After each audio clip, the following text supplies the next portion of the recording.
There's no place to escape to. This is the last podcast. On the left. From your glade. That's when the cannibalism started. What was that? So I had a dream last night Uh-oh. that Natalie and I were sitting on the couch. We're in the middle of watching Deadwood right now. We're rewatching it because it feels nicer than what's happening in reality. Yeah, right on time. 5 years late. 5 years late. And I had a dream last night that Natalie and I were watching it, and that the whole thing was Al Swearingen was sucking on this prostitute's breasts, trying to get milk out of him. And it kept turning around and be like, can't get any milk out of these tits. Were you hard when you woke up? That's what Natalie asked. And I don't think so, but I wake up hard anyway. Yeah. All right. Welcome to the last podcast on the left. I'm Ben Kissel. That's Marcus Parks. We already heard something we don't want to hear from Henry. I never want to think about that ever again. I really, apologize for prompting it. That's not all that different from Deadwood the show. Yeah, that's what I was thinking. There's a whole scene where he's getting a violent blowjob from a woman. He's making a Shakespearean soliloquy. I think you were just watching Deadwood. I was. Yes, I just fell asleep while watching Deadwood. I just think between Deadwood and all of the prostitute reading I'm doing with Jack the Ripper, it's all just in the brain now. And it's just, I've already thought about how, like, you could suck milk on an adult's breasts. Either male or let's female. get it. Okay, thank you. It's not I don't want to hear it anymore, Henry. Good Lord. All right. Yes, Deadwood. I will say, how people say they hate to hear people's dreams? Yes. That's why. Yeah, exactly. I agree. Specifically yours. All right. Well, let's go to another hellacious time in human history other than Deadwood. Let's jump right back in to Jack the Ripper, Part 3. Oh, yeah. And we are picking up the night of the double event. That would be the murder of Catherine Eddowes and the murder of Elizabeth Stride. That would be the double event. So after they found those bodies, a couple hours afterwards at 2:55 a.m., another discovery was made. PC Alfred Long found a ripped piece of apron covered in blood and feces lying outside of Wentworth Model Dwellings on Goulston Street. Now, here's the thing about the UK, which I don't understand, or if this is an old-timey thing. They always would write feces as faces. Faces. Right? Faeces. So that's a problem. I look at it and it makes me think of fairies. It makes me think of like magique when we were talking about it, M-A-G-I-C-K-E, and it just being like, is this just the new age way of spelling shit? Yeah, it sort of sounds like an Egyptian god, too. Faces. I praise faces. It also, why does he have dookie on his apron? Is that like a traditional thing where they wash their hands and then the apron's long enough after they go to the bathroom to just like, they're like, well, it works on the meat, it works on my butt. I'm wearing my own toilet paper. That's the most economical use of my outfit here. Also, I don't need to wear undies either, because it's like a bathroom door. The cleanest market in town. The feces came from the body. Because they apparently, that was one thing that they talked about, is that when they found Liz Stride's body, is that not only had she been deeply dismembered, but she had also pooped on the street. So it was like when David Spade and Chris Farley were eating the shrimp in Tommy Boy, and Chris Farley, David Spade's like, this one was full. It was like that? Yes. Oh, man, I don't like it. Now, the reason why Wentworth Model Dwellings was important in this context is that it was in a largely Jewish section of Whitechapel, and the building was inhabited almost entirely by Jewish people. This was important because of the message that was written on the wall right above where the apron lay. The message said, "The Jews are the men that will not be blamed for nothing." Wait, hold on, what? So are they to be blamed? Again, they say it's Cockney doublespeak as to what they're talking about. So they use a lot of double negatives in Cockney slang. So what it says is, the Jews are the men that will not be blamed for nothing. So are they blamed for something? Yeah, it's the Jews are the men that will not be blamed for nothing. Now I get it. Yeah. Thank you, Marcus. I completely understood. I'm sorry, I was saying it too clear. Yeah, and that was with Jews spelled Juwes. Now, there's a lot of speculation as far as to what that misspelling means. Now, there's a lot of speculation, Marcus. There's a lot of it. There's literally books of it. I'm holding 2 of them in my hands. Both of them are 900 pages long. Let's get into it. Just about the misspelling, huh? Oh, yeah. And it could be the simplest explanation is that the Ripper was illiterate. Yeah, he's a moron. And he didn't know how to spell Jews. That's disgusting. How dare you shame Ripper? That's Ripper shame. I don't know. If you're not intelligent enough to spell the race that you don't like, you have to like them. That's my official position on that. How can you be anti-Jewish if you don't even know how to spell the name? It also could be that Jews, Juwes, was a secret Masonic message. But you want to start it without starting it, Marcus? I'm going to start it without starting it. That's going to be a little teaser for episode 4. I've got a nerd alert lined up right behind me, guys, if you get too much into this. Now, it seems like if you're interested in true crime at all, that a photograph of this message would be just as recognizable as the Mary Kelly crime scene photo, as photography was very much in use in law enforcement at this time. But you've got to remember that opinions of the Jewish population among East Enders at this point were not very high, to say the least. Mm-hmm. And the message was written right in the middle of a popular Jewish merchant area, and at any moment, genteel purchasers were sure to show up and see the message.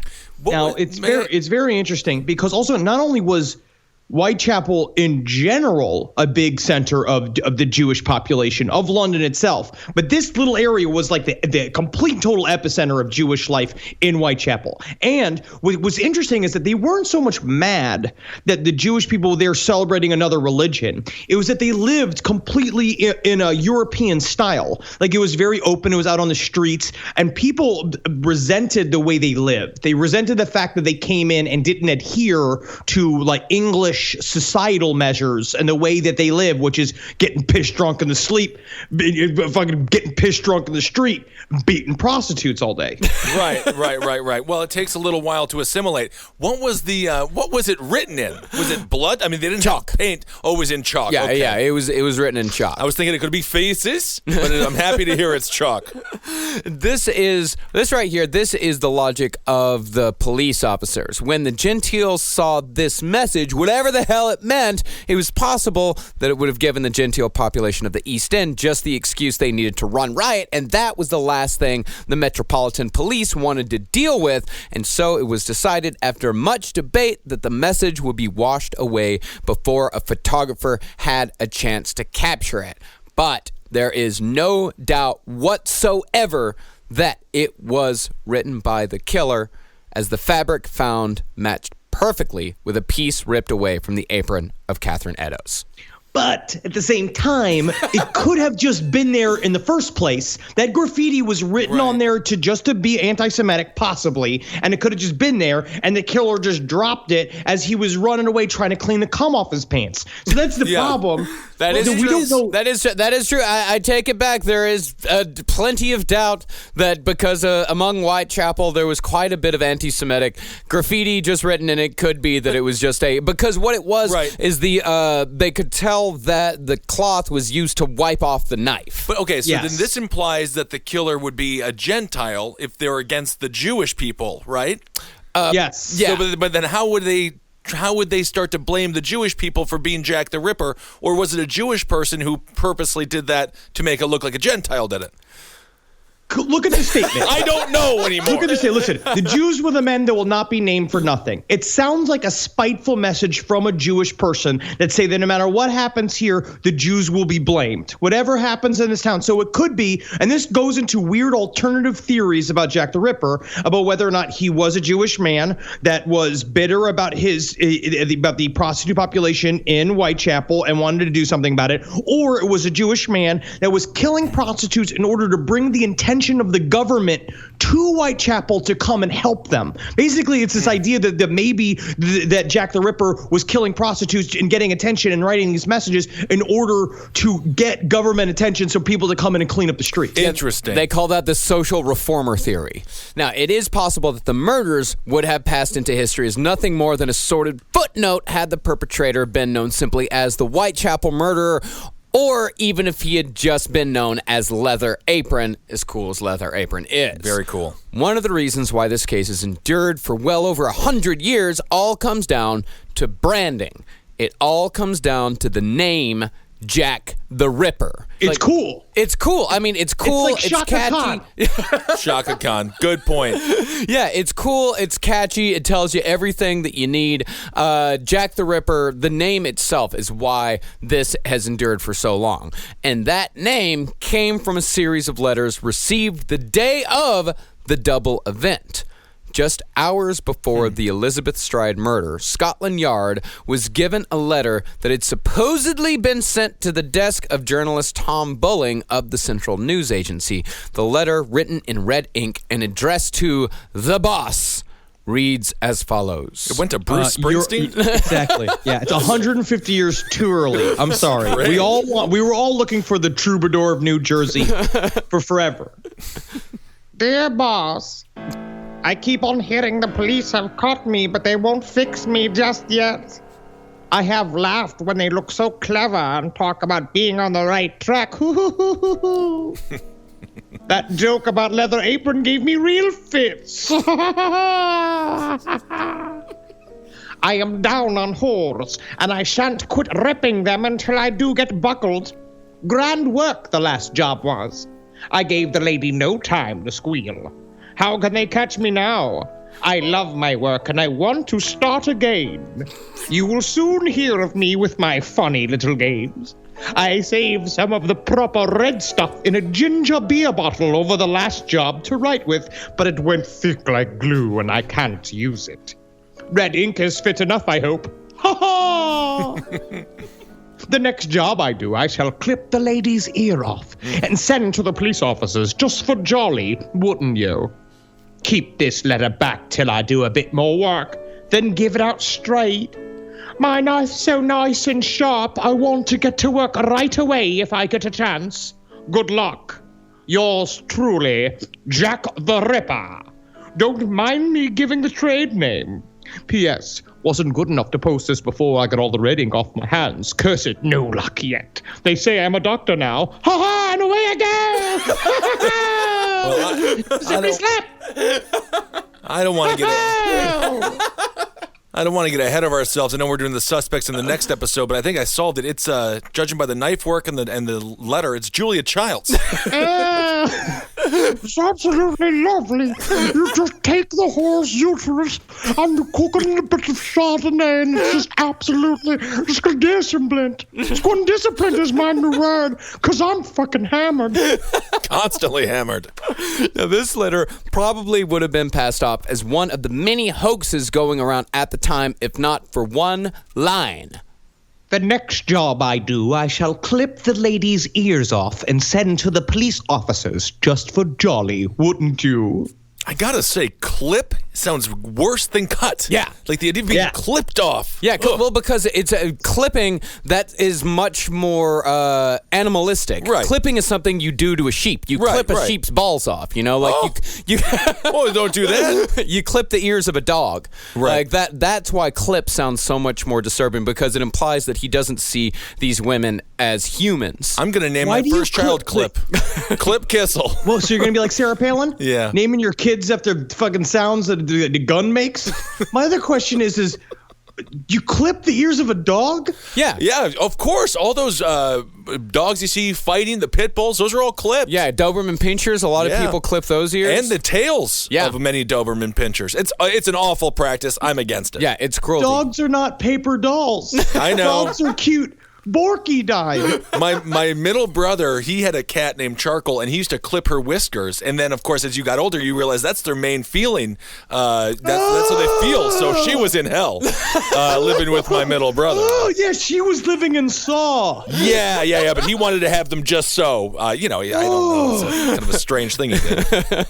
Now, if you'll remember, concerning the ear clipping, one of Catherine Eddowes' earlobes had indeed been clipped, so cops took this one a little more seriously than the other letters they had received. At a loss, cops printed the letter in the papers and made gigantic copies of it and posted them outside police stations, hoping someone would recognize the handwriting. Now, this has got to be a tough decision for a police department to make. Yeah. Do you do the press or do you not do the press? What my personal belief at this point in history would say, don't do it. Well, at this point, they had no idea what to do because this was the first time they were dealing with the press. Right. So there was they no had precedent. an uneasy relationship with the press up until this point because they're constantly fighting, like leads getting out and people coming to them with information that they have been prepped with ahead of time. So now you're getting all these people confessing because the details of the crimes have been already put out in the newspapers. Sure. So it's very strange. So the police want to get their message out. Yeah. Yeah, but unless this letter came from somebody in the newspapers. Yeah, because this whole thing, it was a huge mistake, as they were soon receiving dozens of letters a day with anywhere between 300 and 1,400 received overall by the end of it, depending on who you read. And that right there is a wonderful example of just how fucking confusing it is to research Jack the Ripper. The gap between 300 and 1,400 is pretty goddamn wide. It's a big gap. It's a huge It's gap. 1,100. And also, every witness is hammered. Yeah. Every witness is belligerently hammered and already a known liar. Everybody's a liar and a thief, and everything's pitch black. And so they're all just saying just whatever. Like, they're just saying whatever off the top of their head. They don't like the way the guy served its fish and chips because it was too soggy, or maybe it was too good because they thought the fish and chips were too good, and that's suspicious. It's got to be Saucy Jack. It's got to be. I've never had good proper malt vinegar on my fries before. Yeah, could be a killer. And speaking of Saucy Jack, the next one is considered to be possibly genuine, is known as the Saucy Jack postcard. It was received on October 1st, the day after the double event. This is what it reads. I was not codding, dear old boss, when I gave you the tip. You'll hear about Saucy Jackie's work tomorrow's double event this time. Number one squealed a bit, couldn't finish straight off. Ha! Not the time to get ears for police. Thanks for keeping last letter back till I get to work again, Jack the Ripper. Ha ha ha! And away I go! Sounds like a J. Edgar Hoover letter. You know he's wearing a dress during that. Saucy Jackie. Saucy, ooh. Oh, I'm sitting on a bowling pin while I write this. Oh, sweet dear Saucy Jackie, covered with his own Saucy Jackie. Nothing wrong with that. Oh, I'm as horny as a deer. I don't know if deer are that horny, but... Oh, have you never seen a deer fucking up the deer? It's atrocious. I love to watch it. Goodbye. Bye-bye.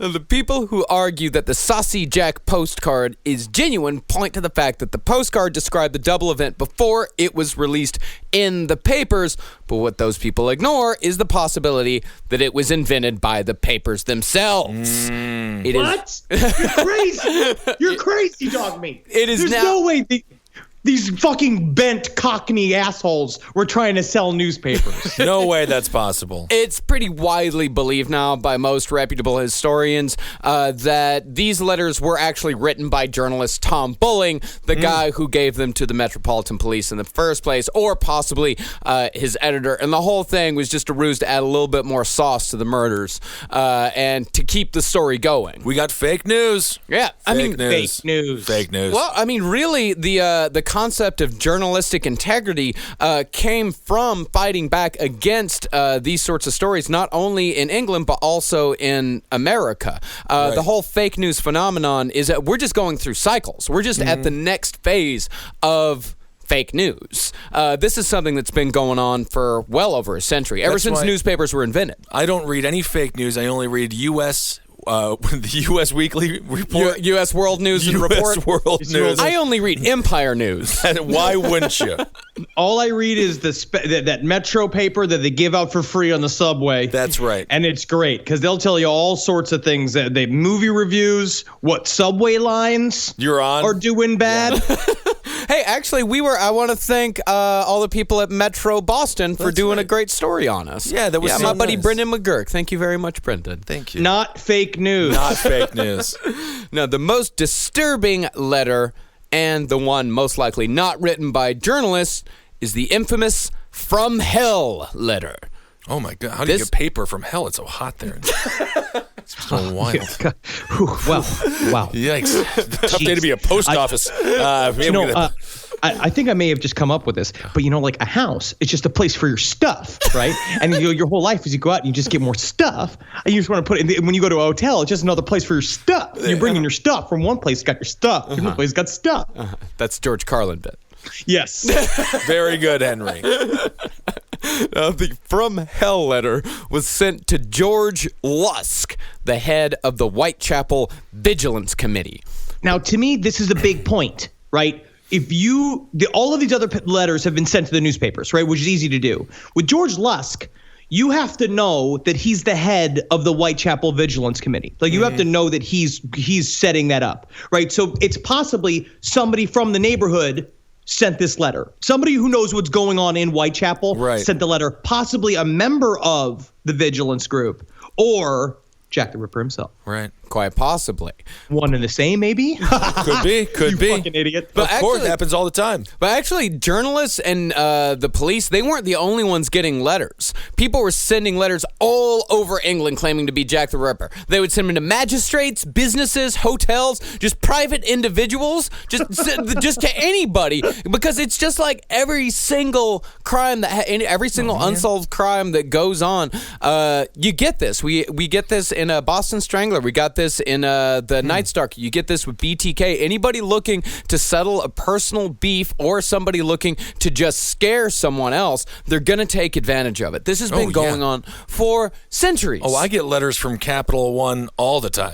And I'm like, you're not going to scare me, Capital One. I'm not opening it. Okay. If Jack the Ripper shows us anything, it's that people do not change. Right. We are the exact same now as we were in 1888. And, us here in America are exactly like people back in England. Like people are the same all over, and it never changes. Well, it's both really depressing and also very encouraging. It's comforting. When you look back, you see it again and again and again. It's like we're doing the same shit. We're in the middle of. That's why it's like between watching Deadwood and reading about London 1888, I'm feeling that all of that same feelings now.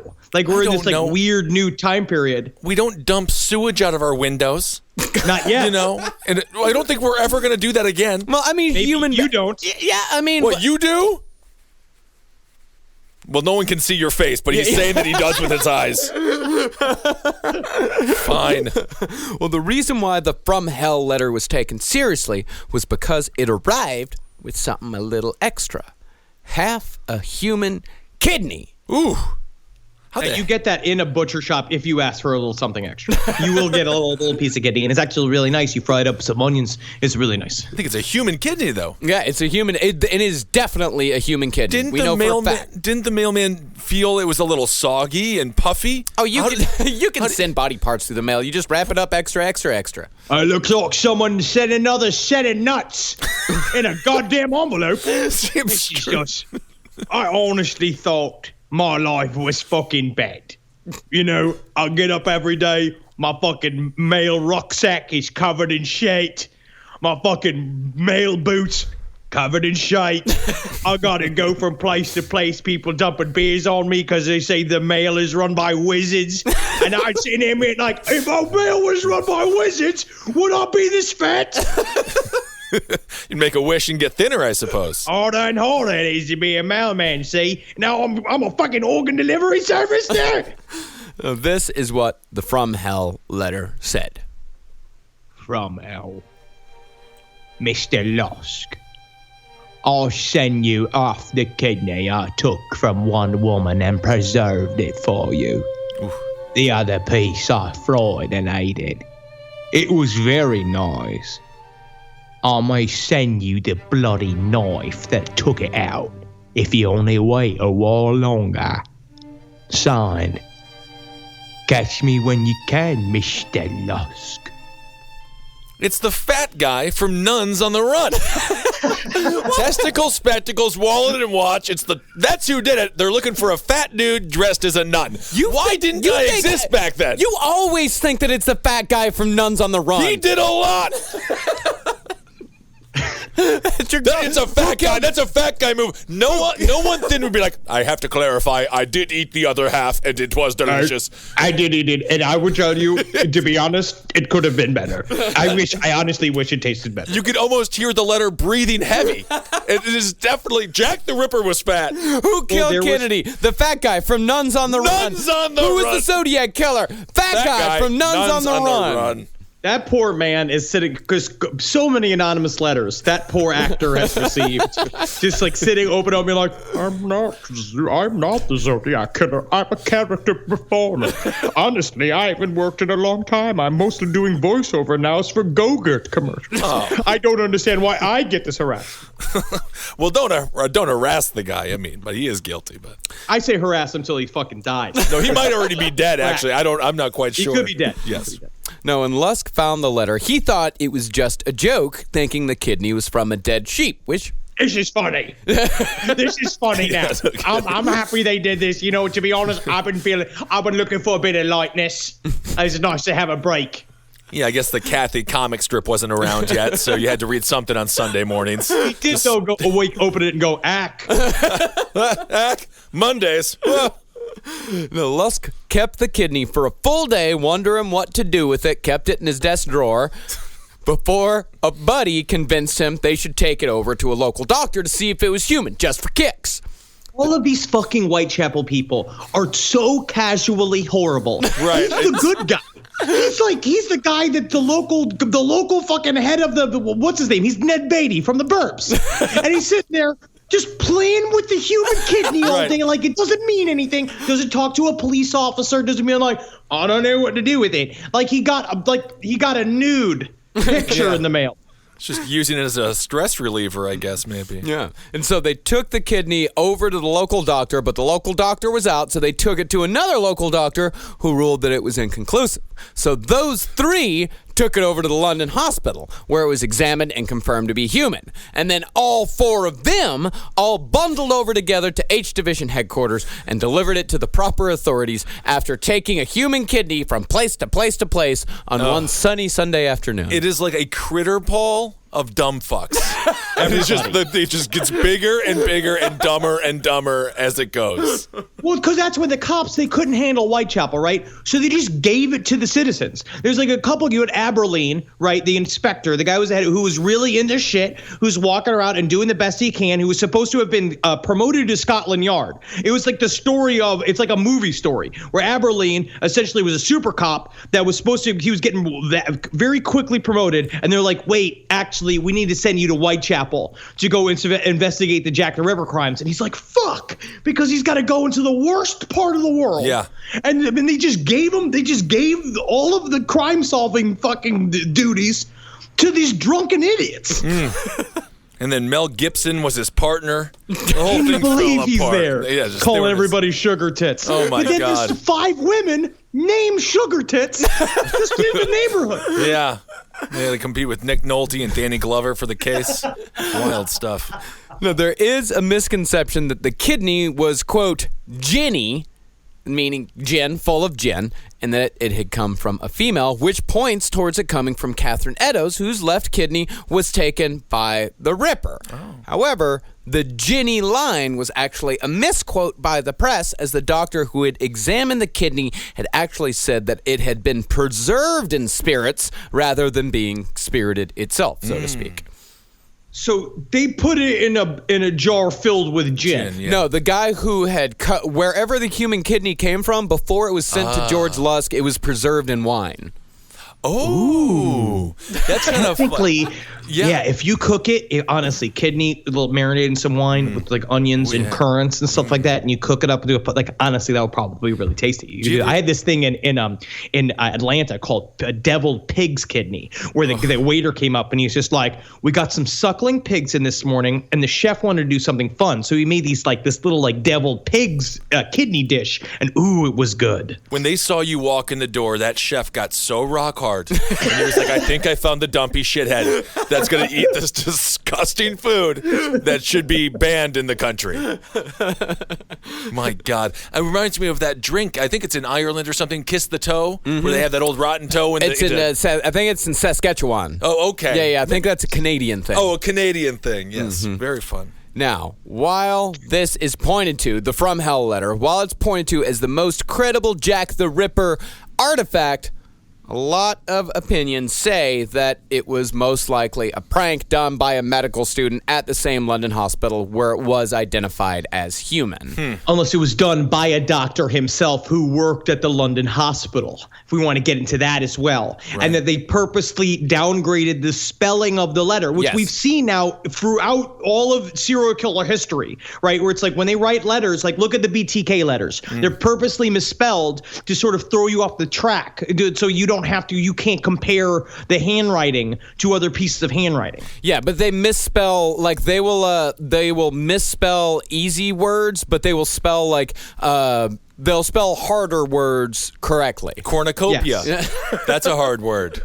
Like she had a cornucopia of guts that I played with. But he misspelled guts. He went G-E-T-S. Gets. Yeah. Like, for example, in the From Hell letter, it's like he misspells nice. He spells it N-I-S-E, but on knife, he makes sure to put the K in there. He also misspelled knife, but he spelled it K-N-I-F. And left the E off, but he remembered to put the K in there. It's weird. Which is the hard part of the word. That's the hard part of the word. Right. Yeah. All right. Now, the entire month of October passed without a single murder attributed to the Ripper. And I actually read, there's one factoid I'd heard about that was really interesting. A part of the reason why this started really freaking people out at this time period is that the year before, in 1887, Whitechapel only had 6 murders. And that this rash of murders was actually something that they weren't used to, like this amount of murders, which is why people were really freaking out. Yeah, because, I mean, Whitechapel wasn't like a murder capital or anything. Well, like, sounds like it. Murders did happen, but it was mostly just it was mostly burglaries, assaults. Beatings. Yeah. Drunken fights. Yeah. Like, it was just a horrible place. It was just the worst place in the world to be, but you wouldn't get murdered. Yeah. Which is actually almost worse. I mean, or did they just call like a knife to the heart or a baseball bat to the back of the head? Did they just call it natural causes? Maybe this is the first year where they were like, maybe we should look into this thing. Yeah, called a Whitechapel thunderstorm. Yeah, something like that. So the entire month of October, not a single murder. But on November 9th, 1888, Jack would strike one final time in his most disgusting display of brutality yet with the murder of Mary Jane Kelly. See, Mary was different than all of the other victims. First, she was younger, clocking in at 25, as opposed to the others, who were all in their 40s. Second, she was extremely attractive by all accounts, whereas the others were a bit more on the rough side, what with the missing teeth and all. Well, extremely attractive in comparison. Whitechapel, like if you're a Whitechapel, she is a victim. Mary Kelly was a beautiful woman. She had a promising future. But also, it's why her death gets the most attention and why the most conspiracy theories hinge on this death. We're also because of the way she died as well. Yeah, absolutely. And third, Mary had her own room rather than the 4-penny coffins at the lodging houses which she had rented for the last 8 months of her life, and that would be the room that she was murdered in, rather than all the other victims who were all murdered on the street or in backyards. Mary had shared that room in Spitalfields with a fish porter named Joseph Barnett. But as Joseph was often unemployed, Mary resorted to prostitution to support the two quite often. Joseph stuck around until Mary invited a homeless prostitute to share the room, at which point Joseph moved out but stayed on friendly terms with Mary. Or was sexually obsessed with her to the point where he went ahead to kill a bunch of prostitutes in Whitechapel to discourage her from going back to prostituting, to pull her back into living with him. Hong Kong, next episode. Suspect, next episode. You keep jumping ahead. Stay on target. Good for his exercise, though. It's good that he can still jump. It's nice. Now, that room, located on Dorset Street, was only 12 square feet with a fireplace opposite the door, 2 windows to the left, and a bedside table so close to the door that it would bang against the door when the door was opened. That's a good place for the fireplace opposite the door as opposed to right by the door, so when you open the door, it immediately catches that fire. God damn! Who put the fireplace? The only decorations were a couple of engravings and a painting called The Fisherman's Widow. Ooh. Which is really sad because your boyfriend's a fisherman. Yeah. So your boyfriend's a fisherman. You have a painting saying The Fisherman's Widow, which is basically like, I hope you get murdered. I hope you die, yeah. Now, Mary was reported to be a quiet woman until she got drunk, at which point she would sing Irish songs and get into fights, becoming what her friends referred to as Dark Mary. Oh, I love Dark Mary. That's the only Mary I would ever want to hang out with. That was her Chris Gaines. Yes. Now, the last song Dark Mary was heard to be singing the night of her murder was at 11:45 p.m. when a neighbor heard her singing the old Irish tune, A Violet from Mother's Grave. We've actually got... Ooh. Yeah. We've got a recording, not a recording of Mary Kelly, but a recording of the song A Violet from Mother's Grave. Let's hear it. Scenes of my childhood arise before my gaze, bringing recollections of bygone happy days. And down in the meadow in childhood I would roam, noise left to cheer me now within that good old home. Actually, that song is used to very chilling effect in the Jack the Ripper Museum in London. Yeah, they've got an amazing room that is a recreation of Mary Kelly's room, and they play that, an a cappella version of that on a loop over and over and over again. It sounds like Meryl Streep's character in that horrendous film that she might win an Oscar for. Florence Jenkins or whatever. Oh, it was so bad. I hate that movie. Whitest movie I ever saw in my life. But also, I can see how the endless loop of that song playing can curdle the minds of the people working at the museum. I was watching a documentary yesterday called Jack the Ripper, Suspect Uncovered. And it had a historian, a Whitechapel, like historian woman, and she's just dressed in the bonnet, like walking around like, oh, it was a right frame of time for a prosy to get snippety snapped. And it's just like, you have to go home. At some point, you have to go home to your family, and you're still like this. Yeah, I'm not sure who decided that was a good pitch for the human ear, but it's at least it's music. It was something that... Today's sponsor for Last Podcast on the Left is Crizal No Glare Lenses. And thank you, Crizal, for sponsoring us today. If you wear glasses, then you know that fingerprints, smudges, scratches, and glares can obstruct your vision and be a huge distraction. That's why I love Crizal No Glare Lenses. They give you the clearest vision possible by offering resistance to glares, scratches, and smudges. That means no more fingerprint smudges from taking your glasses on and off, or scratches from cleaning your lenses on your shirt. Better yet, no more blinding glare created by your digital devices, so you can see everything on your screen, even if you're working at night. Crizal lenses even protect your eyes against harmful blue-violet light of your digital screens. And because Crizal No Glare lenses stay clear and reduce distracting glare, your friends and family can actually see your eyes, not just your glasses. Look better, feel better, and most importantly, be prepared for whatever comes your way with clear vision. Go to Crizal.com to learn more. That's Crizal.com and start living life in the clear.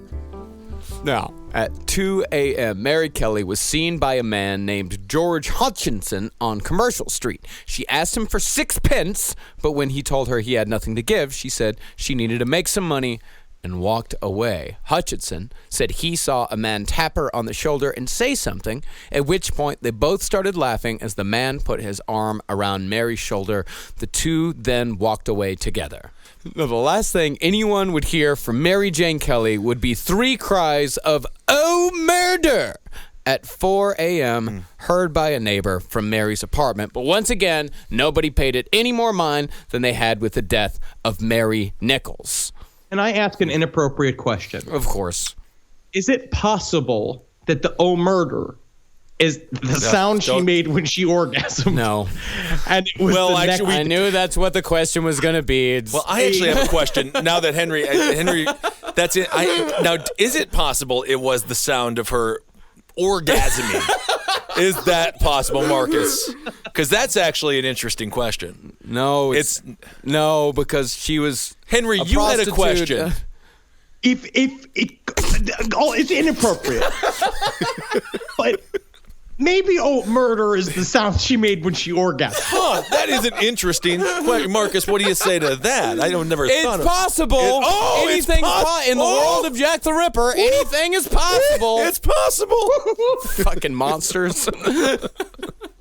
Now, Jack the Ripper began with Mary Kelly, as he did with all of his victims, with a deep slash to the throat, this time down to the bone. Although, as the cry of "Oh, murder" demonstrated, Jack may have relished a bit more in frightening his victim before killing her this time. The extent of the mutilation the Ripper performed on Mary as she lay in her own bed makes it nearly impossible to tell the exact order of the slaughter. It may be that the killer had escalated to the highest level, or it could be that the Ripper did to Mary what he would have done to any of his victims had he had the time and privacy. I think it was that. I think what you're saying is right, is that he actually had a room to do the crime in, and he had time. Right. Because what we now know about product killers is that they formulate their whole life around getting like, look at Ted Bundy, right? Ted Bundy went and he had that secluded area that he would drop the bodies off with so that he could have just uninterrupted time with the bodies. Ed Gein's house. Right. It's like you have these times. So in my head, when I look at it, it's that because what did we learn again from Jeffrey Dahmer? There's no real peak of escalation. At some point, there's just despair. But at that point, Jeffrey Dahmer was becoming like a dark magic lord in his mind. He built over an altar. These bodies. Yes. Yeah, he had built a full altar in his apartment. So there was more room to go for Jack the Ripper if he wanted. So I feel like this is just an example of he had the opportunity, yeah. Mm-hmm. So this is what he actually did to Mary Kelly. He skinned her thighs and hacked away at the muscle before mutilating her arms in the same way. He opened the stomach and removed the intestines, laying them to the right side of her body. He took out the spleen and set it to the left, with the liver being set between her feet. He cut off her breasts and set one by her right foot. The other he set under her head with her uterus and kidneys. As opposed to the seemingly careful mutilation of Catherine Eddowes, the Ripper hacked away at Mary Kelly's face until she could only be identified by her eyes and her ears. The only thing Jack the Ripper took with him from Mary Kelly's room was Mary Kelly's heart. Oh, my goodness. And a bunch of memories, I guess. I guess he did. Disgusting. I'm not trying to make. I don't know what. I don't know what to say. I don't know what to say. The problem in my head. I wanted to make disgusting. a joke about Tony Bennett's "Left My Heart in San Francisco," but I don't think that's we're also not doing that. No, that is so. I mean, this is what he would have done to all, or something similar. if he had the time. I mean, and it's also possible that with Catherine Eddowes, he made the slits in her eyelids. Right. He did the little V's underneath her eyes. I mean, it could be that he started to work on Mary Kelly in the exact same way, but then just kept going, like further and further and further and further. So now, at the time, and we also saw in Liz Stride, he cut off the tip of her nose. And what a lot of people point to is that this is indication that he had some sort of venereal disease, that he was possibly had syphilis, which a lot of time involves face rot. Like the tip of your nose falls off, you get these weird calluses and boils all over your face. And so there's this idea that a part of the killings were revenge for giving him some sort of disease, or he believed that a prostitute gave him a sexually transmitted disease. And so he was doing that as a kind of symbolic, like, fuck you. Well, we should expand on that for the next episode too. That's interesting. Very interesting. That's a big part of my favorite pet theory. I mean, as far as the actual dying goes, it's pretty quick for the victims. It's every single time it is immediate. That's what he does. He wants to. He slits their throat as fast as he can so he can get to the body, because that's all he cares about. So he's a product killer. Yeah. I mean, it's the product. It's also like Richard Chase. Richard Chase. Those people died almost instantly. He kills them as fast as he possibly can, because it's not about the kill. It's not like Andre Chikatilo, right? who is a process killer, who really relishes the hunt of it. That's what makes him hard. With these guys, it is all about killing them as soon as they possibly can. Because like Dahmer didn't realize really kill anybody in a particularly brutal fashion. No, he would get himself blackout drunk. Yeah. Right. In order to even do it, the whole point was just to get, because it's about control. Yeah. Well, he right. did It's the about zombie having thing, possession of someone. he drill bits in people's brains. He did and do the stuff. drill bit and the acid in the brain and all that, but that That's was pretty extreme. that was his open mic time. As a Oh yeah, that's working on his tight five. But on the other hand, somebody like Gacy relished in in tricking them, doing the tying, the rope trick, and all that type of shit, and then strangling him. He was all about the process of it. Now, Mary Kelly's body was found at 10:45 a.m. by Thomas Indian Harry Bowyer, her landlord's assistant. Now, upon getting no answer from knocking on the door to collect rent, Indian Harry looked through the window and saw the horrific scene. Police showed up with Baxter Phillips, who took one look in the window and said, I'm satisfied that the mutilated corpse lying on the bed was not in need of any immediate attention from me. Was that a joke by the detective who found a woman lying on her own breast? Yeah.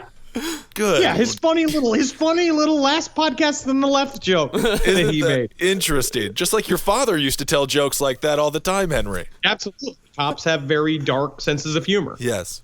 Now, the constables waited outside for 2 hours, thinking they would soon be joined by a pair of bloodhounds that the Metropolitan Police had commissioned to aid in the capture of Jack the Ripper should another murder occur. That's what they thought, is that if a murder occurs, we can bring out the bloodhounds, they can get on the scent, and we can zip them after the Ripper and find this guy. Only thing was, the bloodhounds named Burgo and Barnaby.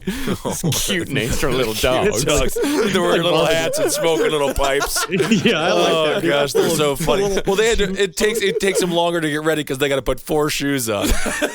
They are fun. I like them. Yeah. Well, Burgo and Barnaby were 200 miles away with their owner, who, when no murder had occurred in the month of October, he'd just gotten bored and decided to go home without telling anybody. Oh man. Yeah. So at 1:30 p.m., police, when they finally found out no bloodhounds were coming, they opened the locked door with an axe and found Mary lying in the middle of the bed with her shoulders flat, her legs open, and her head turned on the left cheek.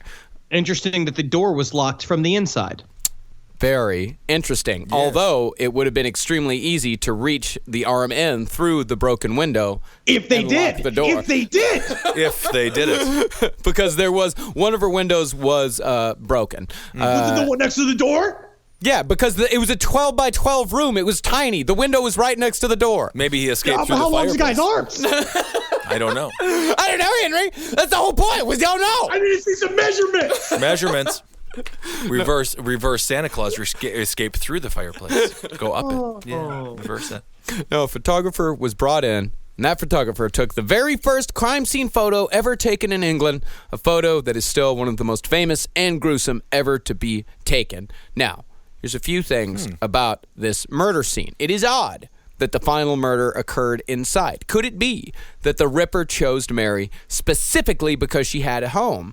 Or did he just get lucky? How many women did he try before Mary Kelly? Did he go out that night looking for somebody with a private room? Did it just so happen that he asked Mary Kelly and Mary Kelly took him to this private room? And is it a coincidence that the one who got it the worst was also the youngest and the only one who was conventionally attractive? Or could it be that Mary Kelly wasn't murdered by the Ripper at all? Every time I hear You. Every time I hear the words "could it be," I just immediately imagine ancient aliens be like, "But could it be? The screams of the innocent were fueling a spacecraft."